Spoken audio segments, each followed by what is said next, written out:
Halo siswa-siswi kelas 12, semoga kamu dalam keadaan sehat. Dalam video ini saya akan menjelaskan tentang metode pembayaran iklan. Jadi ada 10 macam metode yang biasanya lazim digunakan untuk pembayaran iklan di online. Yang pertama itu ada pay per impression.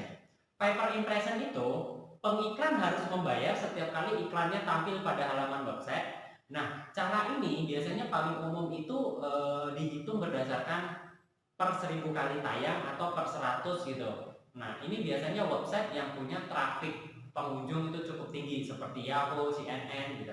Kalau kamu pasang di iklan di sana, itu kamu nanti akan dikenakan biaya, biasa hitungannya itu per 1000 kali tampil sekian gitu.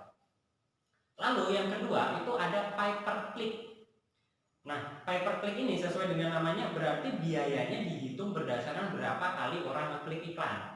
Kalau kamu pasang iklan di sebuah website tersebut, lalu iklan kamu diklik dalam 1 bulan berapa ribu kali orang ngeklik iklan kamu, nanti akan muncul tagihannya. Jadi 1 kali klik itu berapa? Biasanya sekarang itu hitungannya sekitar 300 rupiah.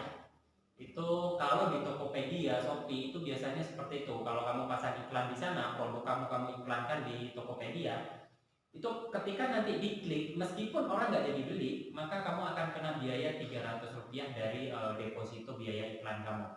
Oke, itu pay per click. Yang ketiga ada pay per action. Pay per action ini pengiklan hanya membayar iklan bila si pengunjung melakukan tindakan yang diinginkan. Misalkan si pengunjung ini ngisi formulir atau si pengunjung ini sudah melakukan registrasi baru kena biaya. Tapi kalau cuma lihat-lihat itu nggak kena biaya. Nah, yang metode seperti ini itu menguntungkan banget bagi si pemasang iklan, tapi merugikan yang penyedia websitenya. Karena kalau nggak ngelakuin apa-apa, cuma lihat-lihat saja, itu belum bayar. Kan iklan itu sepertinya dilihat aja udah syukur gitu. Oke. Yang keempat ada pay per sale. Pay per sale ini itu sama dengan afiliasi. Jadi kalau kamu pasang iklan berarti biayanya akan dibebankan ketika si pemasang iklan ini berhasil menjualkan produk kamu. Kalau di Tokopedia itu sekarang ada namanya Tokopedia by Me. Jadi kamu bisa share satu link produk itu. Nah, ketika nanti ini produk yang kamu share ini dibeli orang, kamu akan mendapatkan komisi dari penjualan tersebut.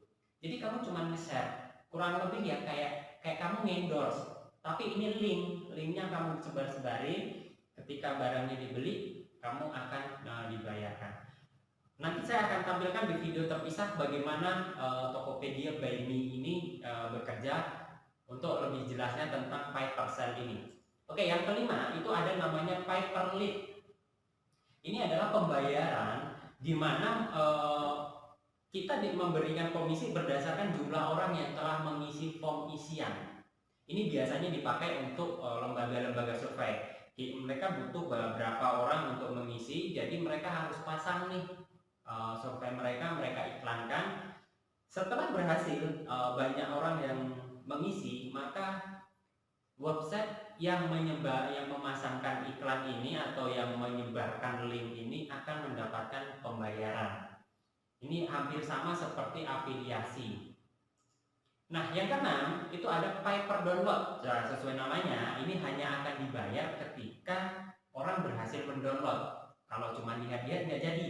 Kalau cuma nengok-nengok aja ya nggak bayar. Nah, begitu orang sudah mendownload, maka kita akan mendapatkan komisi atau pembayaran.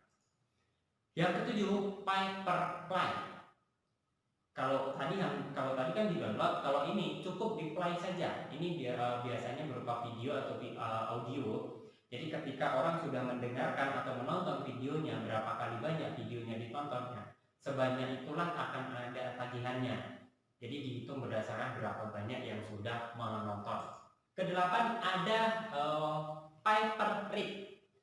Sesuai dengan namanya, ini khusus ditujukan untuk buku-buku elektronik atau e-book. Jadi kalau kamu punya buku yang masih e-book digital, kamu nggak perlu cetak, kamu bisa pasang Ini salah satu yang terkenal itu ada Elec-book. Jadi kamu pasang di sana, nanti kamu akan mendapatkan pendapatan itu dari berapa banyak orang yang sudah membaca. Jadi beban biaya itu dihitung dari berapa banyak orang yang sudah membaca buku tersebut.